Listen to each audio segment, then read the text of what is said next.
کہتا ہوں جس چیز سے اللہ رسول نے روک دیا اس میں کبھی کوئی فائدہ ہی نہیں ہے. جب ہم اپنے نبی کو سجدہ نہیں کر سکتے ہم کسی ولی کو سجدہ کیسے کر سکتے ہیں؟ ہم کسی پیر کو سجدہ. آپ کو میری بات بری لگے گی تو معاف کرنا, لیکن یہ میں آپ کی آخرت کے لیے کہہ رہا ہوں. آپ سوچیں گے نہیں ہمیں تو فلاں نے بتایا. ایک بات میں آپ سے کہہ دوں, آپ کس کے مرید ہیں؟ آپ کہیں گے میں قادری سلسلے میں مرید ہوں, کوئی آپ کہیں گے میں چشتی سلسلے میں مرید ہوں, کوئی کہے گا میں نقشبندی سلسلے میں مرید ہوں, کوئی کہے گا میں سہروردی سلسلے میں مرید ہوں, کوئی کہے گا میں مداری سلسلے میں مرید ہوں, کوئی کہے گا میں وارسی سلسلے میں مرید ہوں, کوئی کچھ. سب سلسلے جو حق ہے, جتنے بھی سلسلے حق ہیں سب سلسلے ہمارے سر اور آنکھوں پر ہیں. لیکن یہ علماء کی موجودگی میں ایک بات میں آپ سے کہوں ذمہ داری کے ساتھ, یاد رکھیے کسی بھی سلسلے سے مرید ہونا اس وقت تک کام نہیں آئے گا جب تک کہ تم پہلے شریعت کے مرید نہ بنو. بے شک پہلے شریعت کے مرید بنو پھر قادری ہونا کام آئے گا. پہلے شریعت کے مرید بنو پھر چشتی ہونا کام آئے گا. پہلے شریعت کے مرید بنو پھر نقشبندی ہونا کام آئے گا. پہلے شریعت کے مرید بنو پھر سہروردی ہونا کام آئے گا. اگر شریعت کے مرید نہیں بنے تو نہ غوث پاک بنا دیں گے, نہ غریب نواز بنا دیں گے, نہ شاعر نقشبند بنا دیں گے, نہ شاعر سہرورد بنا دیں گے. لٹکتے رہ جاؤ گے, برباد ہو جاؤ گے, کیونکہ یہ سارے بزرگوں نے شریعت کے لیے ہی اتنی بڑی بڑی قربانیاں دی. اگر غوث پاک گیلان چھوڑ کر بغداد آئے تو صرف تحفظ شریعت کے لیے آئے. یہ غریب نواز اپنا وطن چھوڑ کر, بلکہ مدینہ منورہ کے مدرس تھے غریب نواز, 3 سال مسجد نبوی میں حدیث کا درس دیا. اگر یہ سب کچھ چھوڑ کر کے ہندوستان آئے شریعت کے تحفظ کے لیے, اسلام کی خاطر آئے, ورنہ اور کیا لالچ کی ان کو؟ کیا کوئی تخت پہ بیٹھنا تھا, کوئی تاج حاصل کرنا تھا, کسی کی کٹیا پہ حملہ کرنا تھا, کسی کی زمین پہ قبضہ؟ کچھ بھی نہیں. ایک ہی مقصد تھا, بھٹکے ہوئے آہو کو پھر سوئے حرم لے چلے. دین کے لیے آئے تھے. اس لیے اللہ کو اپنی مرضی سے راضی مت کرو, اللہ کو اللہ کے بنائے ہوئے قانون سے راضی کرو.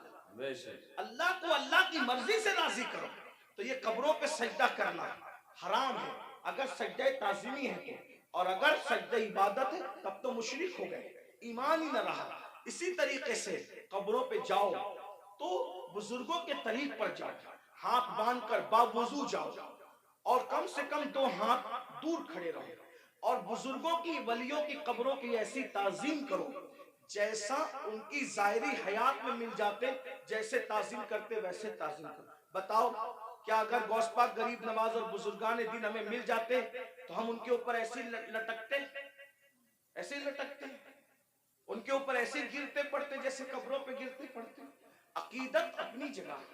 بلکہ آپ کو کہتا ہوں رسول اللہ کی مزار انور کو دیکھا تو سیدی اعلیٰ حضرت پکار اٹھتے, پیش نظر وہ نو بہار, پیش نظر وہ نو بہار, مگر سجدے کو دل ہے بے قرار. عاشق تھے نا, عاشق تھے نا, یار کا جلوہ دیکھا وہ کہنے لگے سجدے کو دل ہے بے قرار, مگر عاشق ہو کر بھی ادب کا دامن ہاتھ سے نہ چھوٹے, شریعت کا دامن ہاتھ سے نہ چھوٹے. فوراً کہتے ہیں مگر کیا کروں, روکیے سر کو روکیے, ہاں یہی امتحان. کیا بات ہے, یہ امتحان ہے ہمارا. اس لیے اب ایک بات کہہ دوں, کڑوی لگے تو معاف کرنا, جن کو سجدہ کرنا حرام ہے وہاں جا کے سجدے کرتے ہو, اور جس کو سجدہ کرنے کا حکم ہے اس کو سجدہ نہیں کرتے.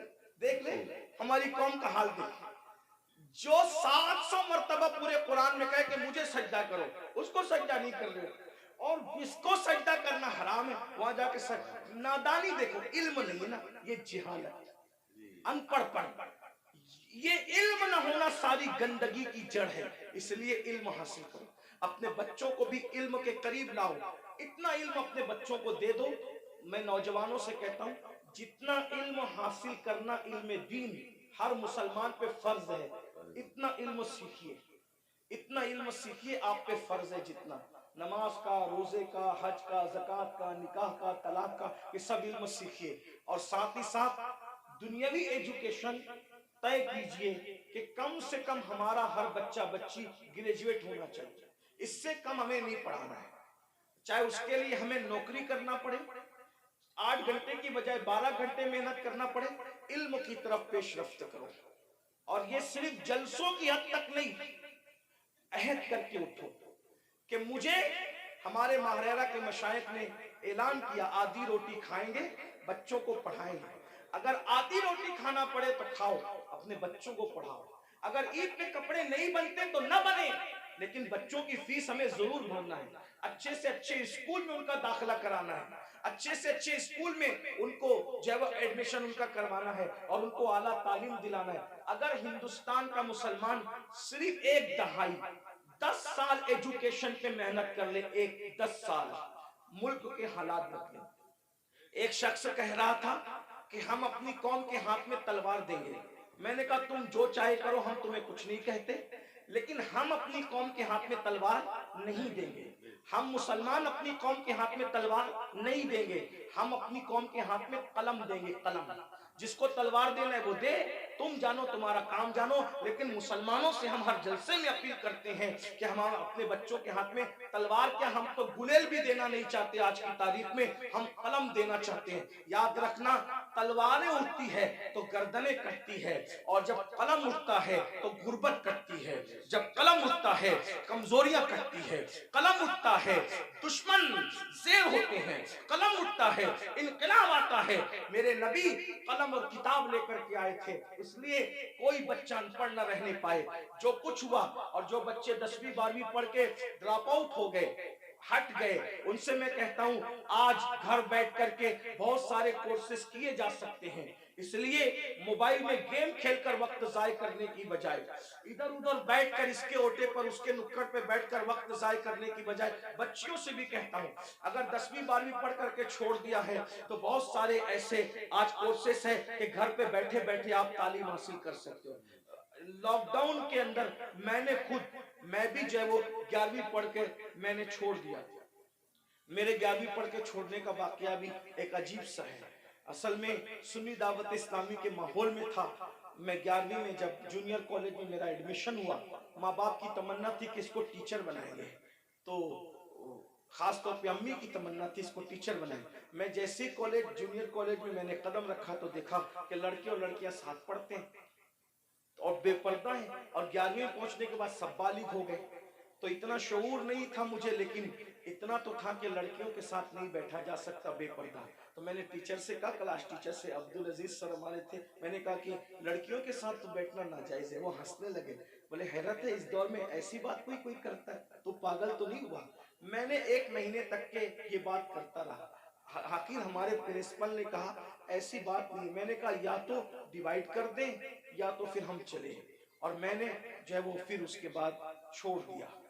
میرے سر میرے گھر تک آئے. اتفاق سے وہ میرے ابا کے بھی کلاس ٹیچر رہ چکے تھے، میرے بھی ایک ہی اسکول میں. ہمارے ابا نہیں پڑھا، ہم نے بھی پڑھا. تو وہاں پر وہ آئے، کہا کہ ابا، وہ کہا کہ تیرے بیٹے کو سمجھا کہ یہ پاگل تو نہیں ہوا ہے.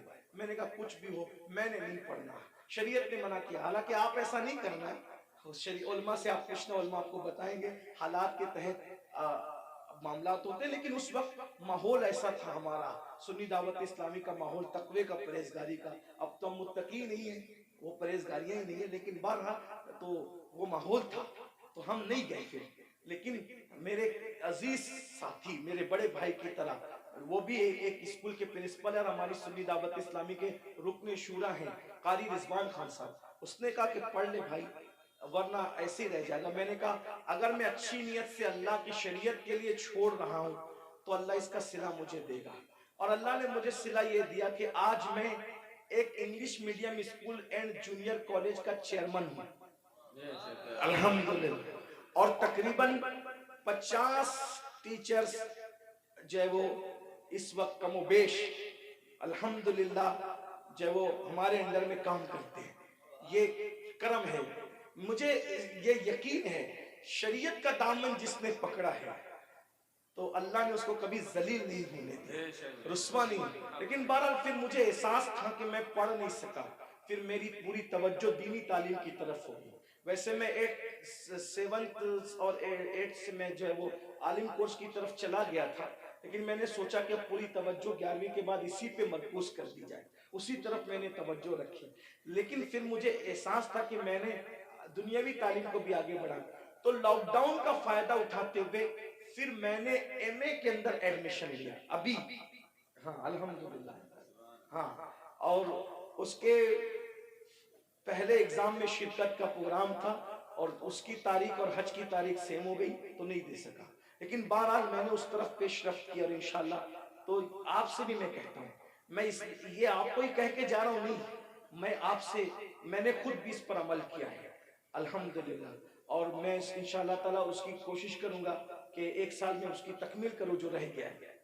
بہرحال اتنی لاک ڈاؤن میں تو فری تھے، تو جو ہونا تھا وہ جو کرنا تھا وہ کر لیا، لیکن اب دوروں کی مصروفیت نہیں، لیکن اللہ نے آپ کو وقت دیا، فرصت کا وقت دیا ہے، آپ جو پارٹ ٹائم کورسز ہے وہ کریں، بلکہ جو نوجوان دنیا نہیں پڑھے ہیں وہ گھر بیٹھے کورسز کا فائدہ اٹھا کے دنیا پڑھ لیں، اور جو جوان دنیا پڑھ چکے ہیں، ڈاکٹر ہیں، انجینئر ہیں، ٹیچر ہیں، ان کو چاہیے کہ عالم کورسز بھی اب جو ہے یعنی کہ آن لائن پڑھائے جا رہے ہیں، تو آپ 2 گھنٹہ نکال کر کے علماء سے، ہمارے مفتی حارث صاحب جامعی اور بھی سب، میں سب کے نام نہیں جانتا، ان سے رابطہ قائم کر کے معلوم کریں کہ اچھا تعلیمی نظام آن لائن کہاں ہے، تو آپ بھی کریں۔ الحمدللہ ہمارے بہت سارے سنی دعوت اسلامی کے ایسے مبلغین جو ڈاکٹر ہیں، ٹیچر ہیں، اور انہوں نے فارمیسی کیا ہے، آن لائن انہوں نے کورسز کیے، اور وہ بہت سارے لوگ آن لائن کورسز کر کے عالم بن گئے۔ تو میری گزارش ہے، کام کرنے سے ہوتا ہے، علم پڑھنے سے آتا ہے، تھوڑی محنت کیجئے، جتنا ٹائم موبائل میں لگاتے ہو، جتنا ٹائم لکڑوں پہ لگاتے ہو، جتنا ٹائم ہوٹلوں پہ لگاتے ہو، جتنا ٹائم ادھر ادھر بیٹھ کے لگاتے ہو، اس کو تعلیم میں خرچ کیجئے، دنیاوی تعلیم بھی اور دینی تعلیم بھی، دونوں تعلیم حاصل کیجئے۔ اللہ تعالیٰ کی بارگاہ میں دعا ہے، اللہ ہم سب کو عمل کی توفیق عطا فرمائے۔ گفتگو کے درمیان اگر کوئی غلطی ہو گئی ہو تو اللہ تعالیٰ اپنے حبیب صلی اللہ علیہ وآلہ وسلم کے صدقہ تو پھر معاف فرمائے۔ استغفر اللہ ربی من کل ذنب و اتوب الیہ۔ یہ مدرسہ جو سبحان